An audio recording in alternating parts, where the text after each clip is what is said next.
आ रहा है? चलिए चलिए, तो तुम्हारा आज की जो कहानी होगा केमिस्ट्री का, ठीक है। केमिस्ट्री में तुम लोगों को जो पढ़ाएंगे आज, एक चैप्टर है एक्सरसाइज 3। उस चैप्टर का नाम क्या है? उस चैप्टर में पढ़ना है आपको धातु, और क्या पढ़ना है, और आपको पढ़ना है अधातु। मतलब विद्यार्थी यहाँ से जो कहानी एक बनेगा आप लोगों का कि सर धातु और अधातु, एक्सरसाइज 3 है, केमिस्ट्री है, और धातु और अधातु। तो सबसे पहली बात ये आती है कि धातु क्या है, जिसको हम इंग्लिश में कहते हैं मेटल। धातु क्या है? तो देखिए विद्यार्थी, पहले हम धातु की कहानी लेते हैं, धातु को समझाते हैं कि धातु क्या है, ठीक है।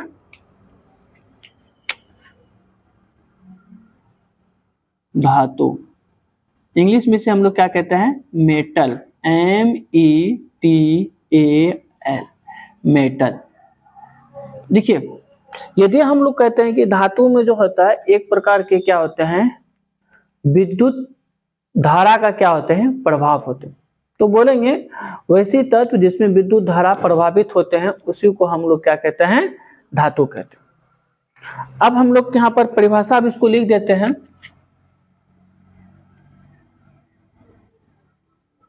वैसे तत्व जिसमें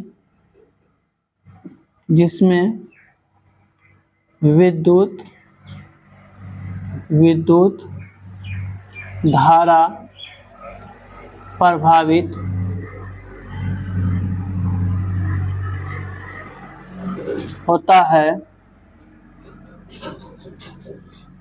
होता है तो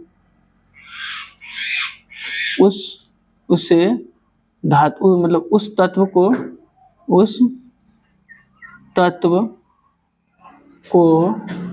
धातु कहते हैं। उस तत्व को धातु कहते हैं।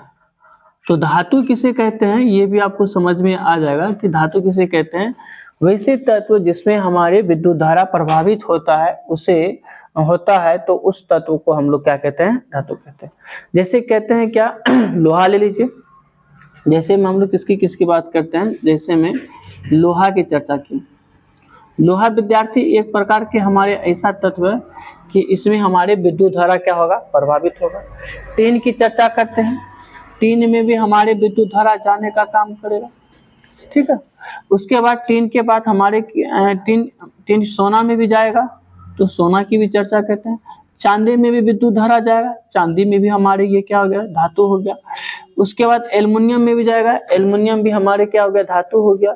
उसके बाद हमारे क्या कहते हैं, आधी लगा दिए, ज्यादा उसमें समझना है। देखिए अब हम लोग लेते हैं कि धातु किसे कहते हैं। तो आप सिंपल से बात बोलते हैं कि वैसे पदार्थ या वैसे तत्व जिसमें विद्युत धारा प्रभावित होते हैं उसे हम लोग क्या कहते हैं? धातु। तो लोहा में भी विद्युत धारा प्रवेश हो रहा है, तो लोहा भी क्या हो गया? हमारे धातु हो गए। जैसे लोहा में किस प्रकार से धातु हो गए, तो आपको ये समझिए कि हम आपको सिंपल से बात बोला है, वैसे पदार्थ जिसमें हमारे विद्युत धारा क्या हो? प्रभावित हो, उसे हम लोग क्या कहते हैं? धातु कहते हैं।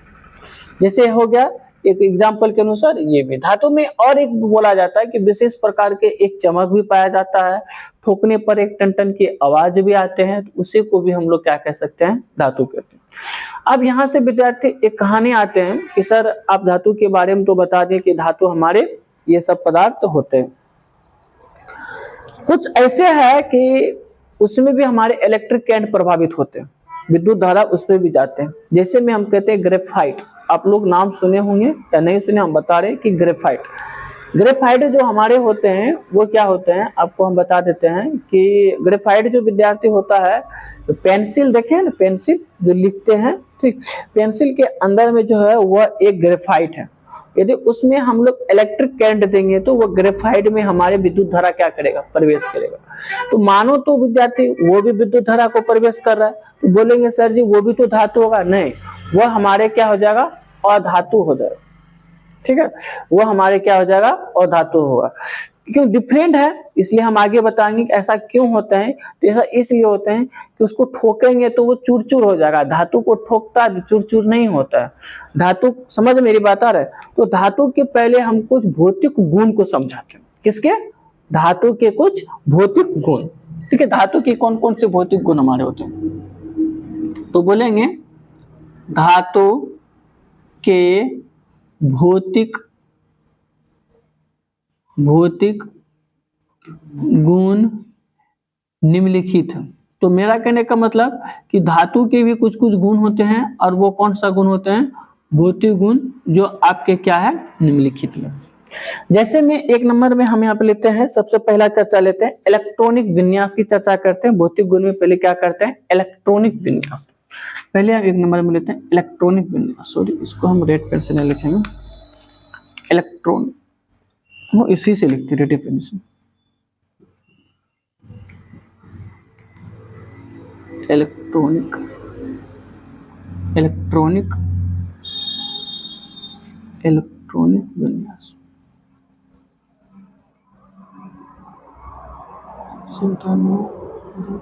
विन्यास। इलेक्ट्रॉनिक विन्यास। तो पहले हम यहाँ पर भौतिक गुण की चर्चा में लेते हैं। पहला हमारे यहाँ पर बोला गया है इलेक्ट्रॉनिक विन्यास भौतिक गुण।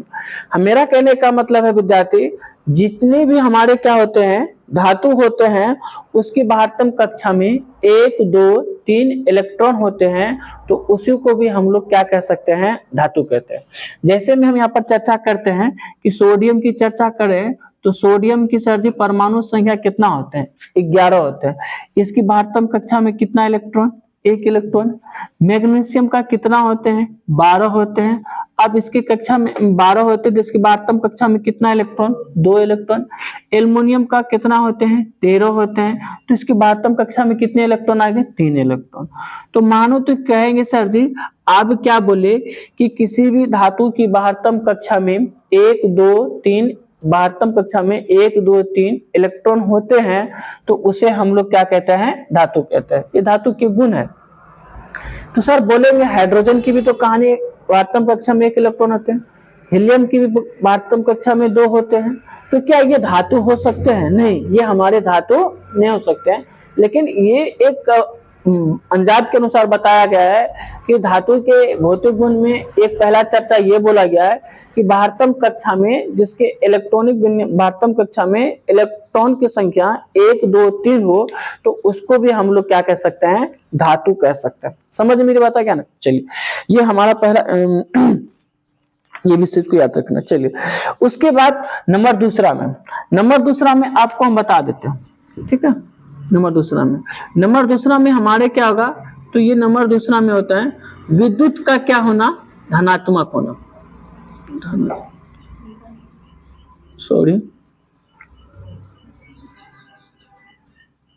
विद्युत धनात्मक, विद्युत का धनात्मक। ठीक है, या विद्युत, या हम बोले विद्युत रोधी, ऐसा भी हो सकते हैं, या विद्युत धनात्मक का गुण भी बोल सकते हैं, कोई दिक्कत नहीं है। देखिए थोड़ी सी चर्चाएं हम कर देते हैं, या हम लोग नंबर 2 में लेंगे विद्युत धारा का गुण। आप देखिए, सबसे पहली बात विद्युत धनात्मक भी बोल सकते हैं, या विद्युत धारा में बोल। तो मेरा कहने का मतलब है कि विद्युत धनात्मक ही ले लेते हैं, सबसे अच्छा होगा। नंबर 2 में हम लोग लेते हैं विद्युत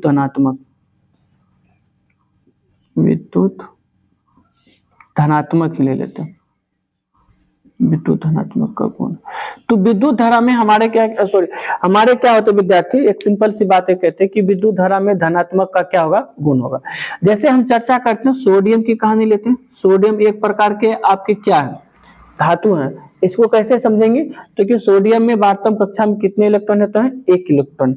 यदि हम सोडियम में विद्यार्थी विद्युत धारा प्रवेश करेगा, तो ये जानते हैं 1 इलेक्ट्रॉन हमको क्या करने का काम करेगा? देने का काम करेगा। तो सोडियम में कौन सा चार्ज हमारे हो जाएगा? प्लस का चार्ज हो जाएगा। तो जिसमें हमारे प्लस का चार्ज होते हैं उसी को हम लोग क्या कहते हैं? धनात्मक हो नहीं कहते हैं, उसी को हम लोग क्या कहते हैं? तत्व का धनात्मक कहते हैं। तो विद्युत का ये क्या होगा? तो विद्युत धनात्मक का क्या होगा? गुण होगा। कैसे, समझिए। जैसे हम लोग चर्चा करते हैं मैग्नीशियम की कहानी लेते हैं। यदि विद्यार्थी हम लोग क्या करते हैं, मैग्नीशियम में क्या करते हैं, विद्युत धारा प्रभावित करते हैं, तो मैग्नीशियम में 2 इलेक्ट्रॉन में क्या करेगा विद्यार्थी, देने का काम करेगा। तो मैग्नीशियम भी हमारे क्या हो गया, विद्युत का क्या होते हैं, धनात्मक होता है। तो एक चर्चा में ये रखिएगा भौतिक गुण में सबसे पहला क्या, इसमें इलेक्ट्रॉनिक विन्यास वास्तव कक्षा में कितना होते हैं, नंबर दूसरा में हमारे क्या होते हैं, विद्युत का ये क्या होते हैं, धनात्मक होते हैं। ठीक है, धनात्मक गुण होता है। चलिए नंबर 3 में हमारे क्या होते हैं, अघात वर्ण्यता। देखिए अघात वर्ण्यता।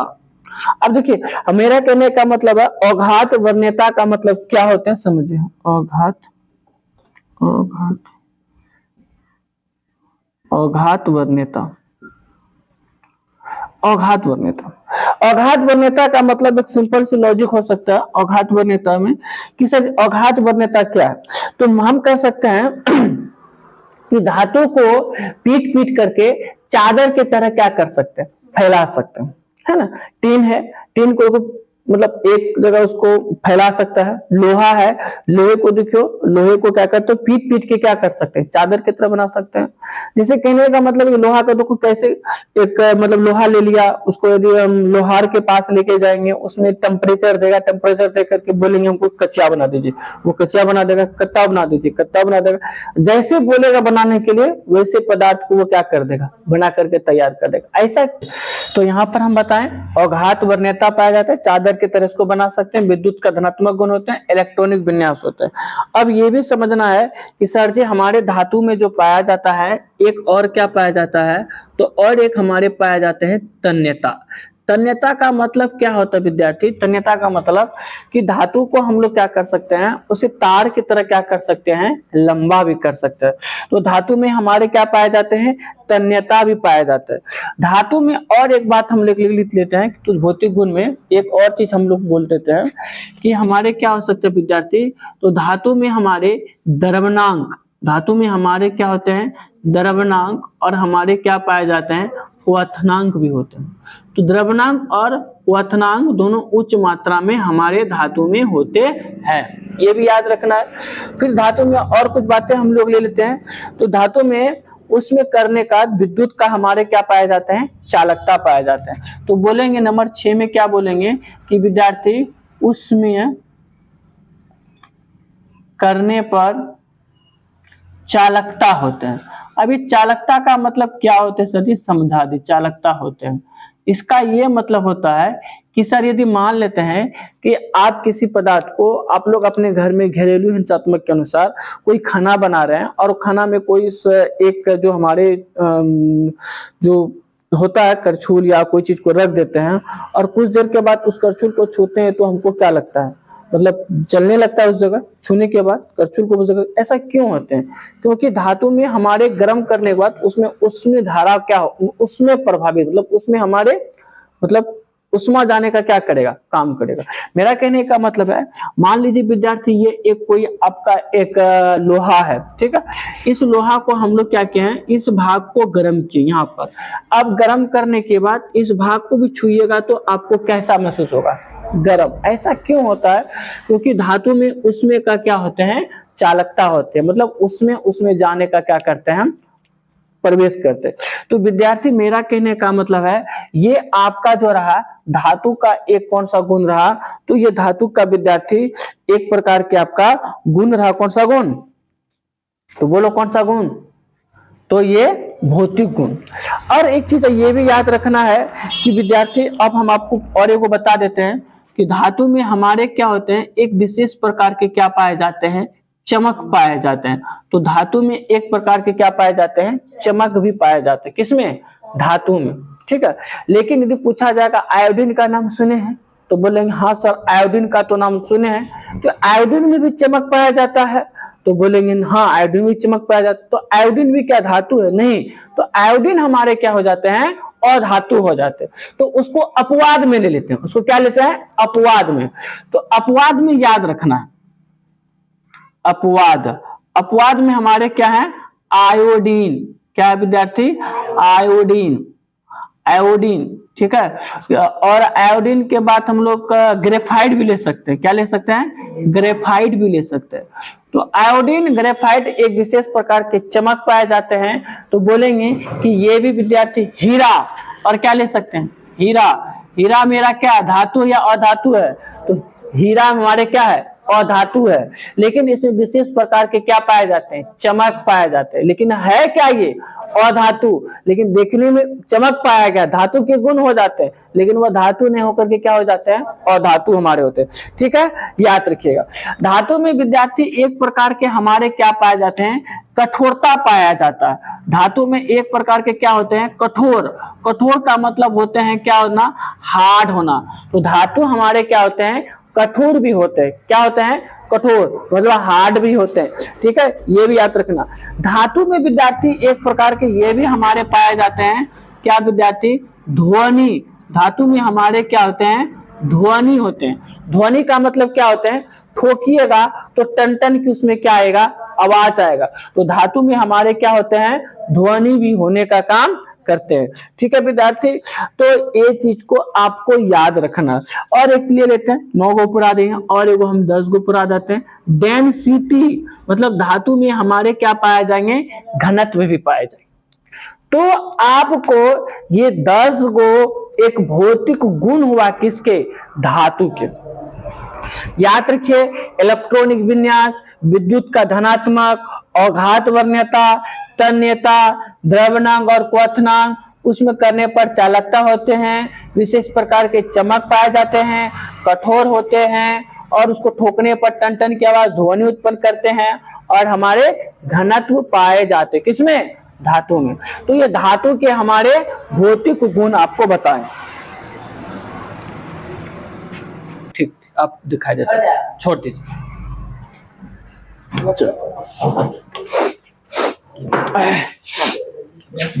देखिए, तुम लोगों का जो है क्लास 10 का ये धातु और क्या है? अधातु चैप्टर, मेटल और नॉन मेटल चैप्टर।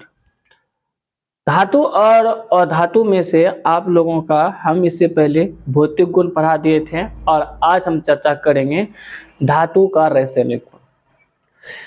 तो धातु का जिस प्रकार से आप भौतिक गुण के बारे में जाने थे, उसी प्रकार से जैसे धातु में एक प्रकार के क्या होते हैं, जैसे बोलेंगे धातु की जो अंतिम कक्षा में जो होते हैं इलेक्ट्रॉनिक विन्यास 1 2 3 होता था। धातु जो होते हैं कठोर होते थे, धातु में तन्यता पाए जाते थे, धातु में जो एक प्रकार के हम ये भी बोलते थे कि द्रव्यनांक क्वथनांक उच्च होते थे।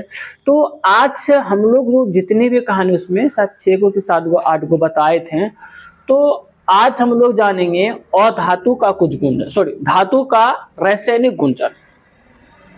रासायनिक गुण में क्या जानना है? तो सबसे पहला 1 नंबर में, यदि हम किसी धातु को ऑक्सीजन के साथ अभिक्रिया करवा दें, यदि हम धातु को ऑक्सीजन के साथ अभिक्रिया करा दे, तो वो धातु ऑक्सीजन से अभिक्रिया करके, ऑक्सीजन से संयोग करके वो ऑक्साइड बनाता है। क्या बनाता है?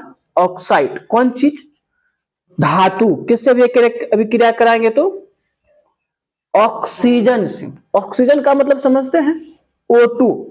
तो याद रखिए, चाहे वो सोडियम लीजिए, चाहे मैग्नीशियम लीजिए, चाहे पोटेशियम लीजिए, जो भी धातु लेना है, यदि उस धातु को ऑक्सीजन के साथ संयोग करवाइएगा तो वह मेरा ऑक्साइड बनाता है। क्या बनाता है? जैसे ये सोडियम है, सोडियम को किसके साथ अभिक्रिया कराएं? ऑक्सीजन के साथ। तो ये मेरा यहाँ पर बना 2N2 और O, ये बना सोडियम मोनोऑक्साइड। यहाँ मेरा विद्यार्थी क्या है? मैग्नीशियम। ऑक्सीजन के साथ अभिक्रिया कराए तो मैग्नीशियम ऑक्साइड बने। तो याद रखना है, यदि धातु को ऑक्सीजन के साथ संयोग करवाते हैं तो वह एक हमारे ऑक्साइड बनाता है। अब इसमें ये भी याद रखना है, जब अभिक्रिया कराते हैं जैसे सोडियम मोनोऑक्साइड, यदि इसके साथ हम किसका अभिक्रिया करवा दे? जल के साथ अभिक्रिया करवा दे, तो विद्यार्थी आपको एनी टाइम याद रखना है, यह हमारे क्या बन जाते हैं? क्षार बन जाते हैं। क्या बन जाते हैं? क्षार। याद रखना। बहुत अच्छे से, ये भी क्षार बन जाते हैं। तो आपको कैल्शियम ऑक्साइड है, H2O के साथ अभिक्रिया कराए तो COH बन गया, ये भी क्षार बन जाते हैं। तो आपको ये याद रखना है, यदि हम धातु को ऑक्सीजन के साथ संयोग कराते हैं तो वह मेरा ऑक्साइड बनते हैं, और उस ऑक्साइड को यदि हम जल के साथ अभिक्रिया कराते हैं तो वह मेरा क्षारीय बनता है। अब कुछ धातुओं में दोनों गुण होते हैं, अम्ल में भी होते हैं और भस्म में भी होते हैं, तो उसको हम लोग कहते हैं द्विधर्मी ऑक्साइड। कुछ धातु में दोनों गुण होते हैं, अम्ल भी होंगे और भस्म होंगे। जैसे मेरा कहने का मतलब है कि नहीं सॉरी, यहाँ पर समझिएगा, हम धातु की बात नहीं बोले, हम ऑक्साइड की बात बोले। जैसे ये भी विद्यार्थी आपका क्या है, ऑक्साइड है, ये भी क्या है, ऑक्साइड है, ये आपका सोडियम मोनोऑक्साइड है, ये आपका मैग्नीशियम ऑक्साइड है। मेरी बात समझे, ये सोडियम मोनोऑक्साइड और ये आपका है मैग्नीशियम ऑक्साइड। यदि सोडियम ऑक्साइड मोनोऑक्साइड, ये ऑक्साइड में कभी कभी दो गुण होते हैं, एक अम्ल और एक क्या होते हैं, भस्म। जब दोनों गुण होते हैं तो उसे हम लोग क्या कहते हैं, द्विधर्मी ऑक्साइड कहते हैं। उसे क्या कहते हैं, ठीक है। तो ये मेरा जैसे जिंक ऑक्साइड है, यदि इसको अम्ल के साथ अभिक्रिया करें तो जिंक क्लोराइड और क्या बनाते हैं, जल बनाते हैं। यदि जिंक ऑक्साइड को हम यदि किसके साथ अभिक्रिया कराए, भस्म के साथ अभिक्रिया कराए तो सोडियम जिंकेट बनाता है और क्या देता है, जल देता है। तो मेरा कहने का मतलब क्या है, यदि आप धातु को ऑक्सीजन के साथ अभिक्रिया कराते हैं तो वह ऑक्साइड बनाता है, क्या बनाता है, ऑक्साइड। और यदि उस ऑक्साइड को हम किसके साथ अभिक्रिया कराएं, जल के साथ अभिक्रिया कराएं तो वह एक प्रकार के भस्म या क्या दे सकते हैं, क्षार दे सकते हैं। और ये जो ऑक्साइड बनेगा इसमें कभी कभी हमारे दो गुण हो सकते हैं, अम्ल का भी और भस्म का भी। तो हम क्या करते हैं, यदि हम इस ऑक्साइड को अम्ल के साथ अभिक्रिया करा दे तो जिंक क्लोराइड और जल बनते हैं, और जिंक ऑक्साइड को सोडियम जिंकेट बनता है। याद रखना है। चलते हैं नेक्स्ट। सोडियम पोटेशियम कमरे के ताप पर वायु के ऑक्सीजन संयोग करके भौस्मिक ऑक्साइड बनाते हैं। याद रखना, सोडियम और पोटेशियम कमरे के ताप पर यदि रख दे, जैसे कमरे के ताप पर रख दे तो वह एक प्रकार के हमारे भौस्मिक ऑक्साइड बनाया जाता है। जैसे ये सोडियम है, ये पोटेशियम है, सोडियम को ऑक्सीजन से संयोग करवाएं तो ये मेरा सोडियम ऑक्साइड बनता है, पोटेशियम को ऑक्सीजन के साथ संयोग करवाएं तो ये हमारे क्या बनाए, पोटेशियम ऑक्साइड बनाता है। विद्यार्थी याद रखना, कमरे के ताप पर रखेंगे। मेरा कहने का मतलब ऐसा क्यों होते हैं, ये दोनों पदार्थ, ये दोनों धातु मतलब ऑक्सीजन से ज्यादा क्रियाशील है, इसीलिए ये किसके साथ अभिक्रिया कर लेते हैं, ऑक्सीजन के साथ जल्दी से क्या कर लेते हैं, अभिक्रिया कर लेते हैं।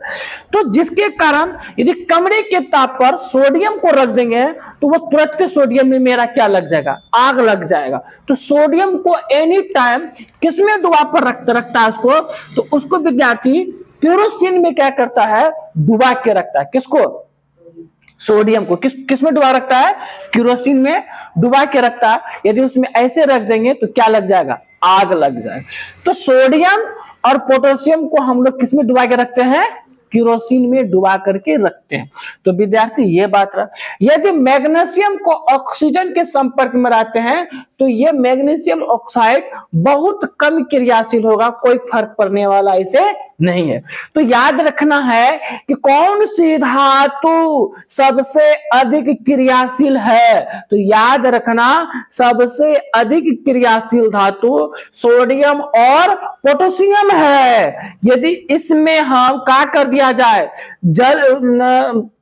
ऑक्सीजन के साथ संयोग किया जाए तो यह तुरंत इसमें क्या लग जाएगा, आग पकड़ लेता है। तो सोडियम पोटेशियम को कहां रखता है, जल में डुबा करके रखता है। ठीक है, चलते हैं। जिंक ऑक्सीजन से प्रबलता से गर्म करने पर वो भी क्या बनाते हैं, ऑक्साइड। तो ये जिंक जो है ना, इससे कम क्या होगा, क्रियाशील होगा। सबसे अधिक क्रियाशील कौन होगा, सोडियम पोटेशियम। याद रखिए, और धीरे धीरे धीरे उसका क्रियाशील की मात्रा क्या होते जाते हैं, कम होते जा रहा है। तो विद्यार्थी हम लोग धातु का रासायनिक गुण में सबसे पहला जाने, यदि धातु को ऑक्सीजन के साथ अभिक्रिया किया जाए ऑक्साइड बनाते हैं। ये भी व्यवहार बताएं, समझ में आप लोगों को आता होगा। चलते हैं, यदि धातु को जल के साथ अभिक्रिया कराए तो क्या होता है। तो विद्यार्थी धातु है, इधर हमारे क्या है, जल है।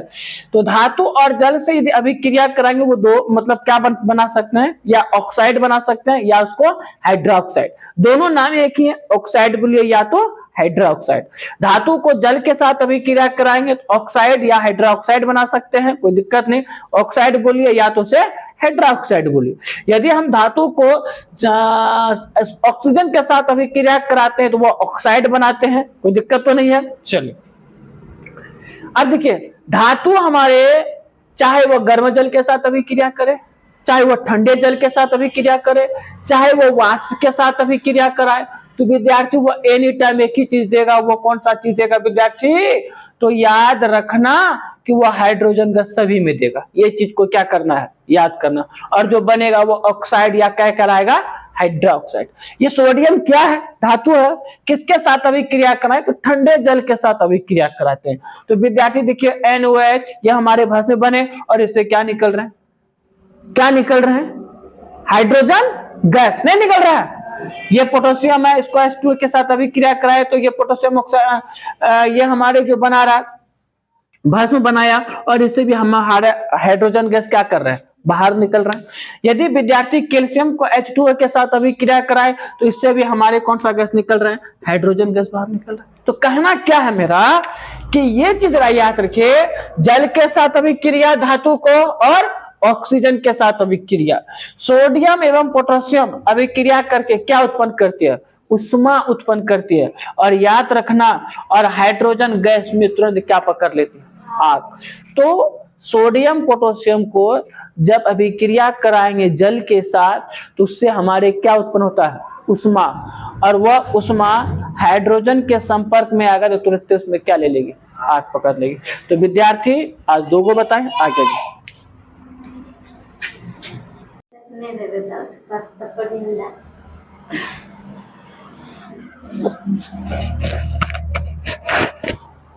चलिए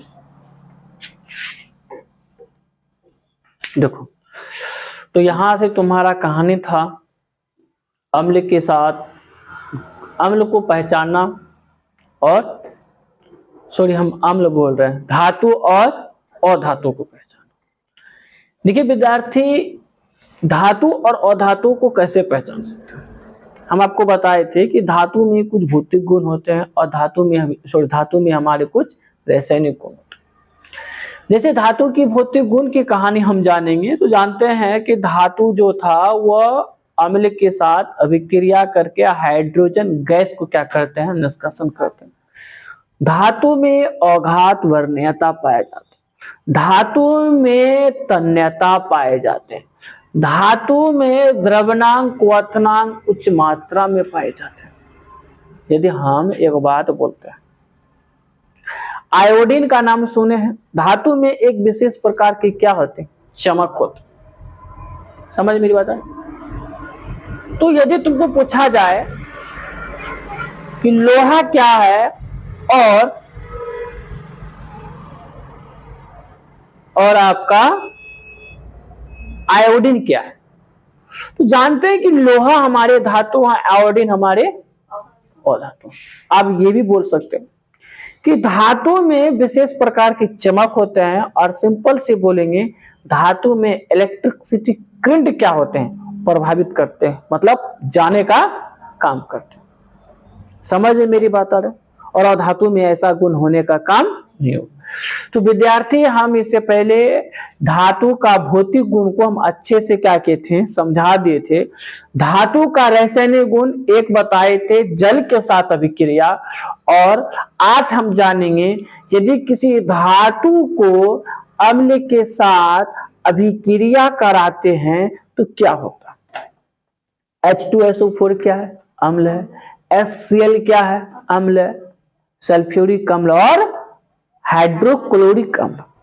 तो आज हम जानेंगे थोड़ी सी बातें, और थोड़ा सा ध्यान से समझे, और इसको समझे ना तो मानो कि तोहर कहानी क्या हो गया, खत्म। धातु को अच्छे से क्या कह रहे पहचान, इसको सिर्फ समझ ली। जानते हैं BA CA NA MG AL JETN CRF ये क्या है? तो जानिए कि विद्यार्थी कहने का मतलब है ये potassium, boronium, calcium, sodium, magnesium, aluminium, zinc, ये सब आपका टोटल क्या है? धातु है ना? क्या है? धातु। याद रख। चलते हैं, पहले इसको हम अच्छे से समझ जाए तो इसको समझने में मजा से समझ जाएंगे। समझ में आ रहा है ना? चलते। तो अम्ल के साथ अभिक्रिया, यदि हम धातु को अम्ल के साथ अभिक्रिया कराते हैं तो उसका रिएक्शन कैसा होता है, ये चीज को देखिए। अम्ल के साथ अभिक्रिया, विद्यार्थी ये जानते हैं सोडियम है, ये जानते हैं मैग्नीशियम है, यदि जानते हैं ये जिंक है, ये जानते हैं एल्युमिनियम है, ये जानते हैं कॉपर है, और ये तो जानते हैं सोना है। सोना में इलेक्ट्रिक करंट जाता है? नहीं जाता है? जाता है। तो वो भी तो धातु है ना हो। तो समझिए विद्यार्थी ध्यान से, यदि सबसे अधिक अम्ल के साथ भी क्रिया करने वाला सबसे अधिक क्रियाशील होगा तो वो मेरा कौन होगा? सोडियम। कौन होगा? सोडियम को हाइड्रोक्लोरिक अम्ल के साथ अभिक्रिया कराएं तो ये मेरा बना NaCl, और विद्यार्थी हाइड्रोजन गैस इससे क्या होते हैं? निष्कासित। यदि हम एक बगल सोडियम रख दें और एक बगल मैग्नीशियम रख दें, इसमें भी HCl डालेंगे और इसमें भी क्या डालेंगे? HCl डालेंगे। सबसे अधिक क्रियाशील कौन करेगा? सबसे पहले हाइड्रोजन गैस कौन निकालेगा? सोडियम। तो सबसे अधिक अम्ल के साथ क्रियाशील है तो है वो कौन धातु है? सोडियम है। कौन है? सोडियम। समझ में मेरा बात आया? समझ में? तो बोलेंगे सोडियम धातु अत्यधिक क्या है बउआ? क्रियाशील है। कोई दिक्कत नहीं। ये बउआ क्या है? मैग्नीशियम किसके साथ अभिक्रिया करा रहे? हाइड्रोक्लोरिक अम्ल के साथ क्या करा रहे हैं? अभिक्रिया। तो ये मैग्नीशियम क्लोराइड तो होगा, लेकिन हाइड्रोजन गैस से क्या होते हैं? निष्कासित हो रहा है, लेकिन सोडियम से थोड़ा सा कम हो रहे, कम क्रियाशील। ये बउआ का है? जिंक है। जिंक को किसके साथ अभिक्रिया करा? हाइड्रोक्लोरिक अम्ल के साथ अभिक्रिया करा, तो ये बना जिंक क्लोराइड। ये क्या बनाया? Zinc chloride. लेकिन विद्यार्थी यह मैग्नीशियम से हल्का सा क्या करेगा? कम क्रियाशील होगा। और यह आपका क्या है? एल्युमिनियम। यहाँ तो ये बनाया एल्युमिनियम क्लोराइड, तो ये इससे भी हाइड्रोजन गैस जा रहा है। तो ये विद्यार्थी आपको समझे ये भी सर जी हमारे जिंक से कम क्रियाशील है कि नहीं? ये बउआ क्या है? कॉपर। ये क्या है? यदि कॉपर को हम अम्ल के साथ अभिक्रिया कराएंगे तो सर जी वो अभिक्रिया नहीं होगा। तो याद रखिए, यदि याद ये रखना है सबसे इंपोर्टेंट, यदि हम धातु को अम्ल के साथ अभिक्रिया कराते हैं तो उससे हाइड्रोजन गैस क्या करते हैं? बाहर निकलते हैं। ये जरूर है कि नहीं है? ये बहुत इंपोर्टेंट है। लेकिन सबसे अधिक वो कौन ऐसे धातु हैं जो सबसे अधिक धातु को अम्ल के साथ अधिक क्रियाशील होगा? तो वो कौन है? सोडियम। कौन है? याद रख सकते हैं ना? ठीक, चलते हैं। अब थोड़ा सा इसको देख ले। हम बोले तो बउआ इसको समझे तो रासायनिक समझ के खत्म हो जाइएगा, है या नहीं? सब ये आपका धातु है। देखो ये बउआ क्या है? पोटेशियम। और ये आपका क्या है? सोडियम। अम्ल के साथ ये हाइड्रोजन गैस ये जल्दी से ये क्या करेगा? अभिक्रिया करेगा। और ये जल के साथ भी अधिक ये क्या करेगा? तीव्रता अधिक करेगा। कहां से? लेकर सोडियम, मतलब जल के साथ भी अधिक क्रियाशील और अम्ल के साथ भी अधिक क्रियाशील नहीं होगा। चलिए बउआ ये क्या है? मैग्नीशियम। ये क्या है? लेड। लेड समझते हैं ना? Pb lead. ये अम्ल के साथ कैसा विक्रिया? मंद। कितना? मंद विक्रिया।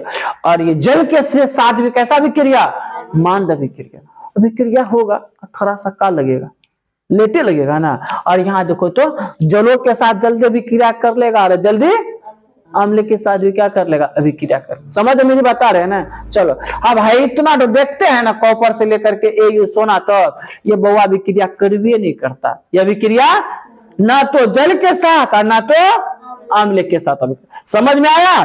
तो हम यहाँ पर बता देते सबसे अधिक क्रियाशील कौन है और सबसे कम क्रियाशील कौन है, और कौन ऐसा पदार्थ है, कौन ऐसा धातु है जो अम्ल के साथ अभी क्रिया नहीं करता है। सोना। कौन, सोना। समझ में मेरी बात आया, कोई दिक्कत। चलते हैं विद्यार्थी। सोना Au प्लेटिनियम धातु अम्ल के साथ अभिक्रिया नहीं करते। तो हम आपको बता देते हैं ये पार्ट 1 रहेगा आपका अम्ल का रासायनिक गुण, धातु का रासायनिक गुण और धातु का भौतिक गुण।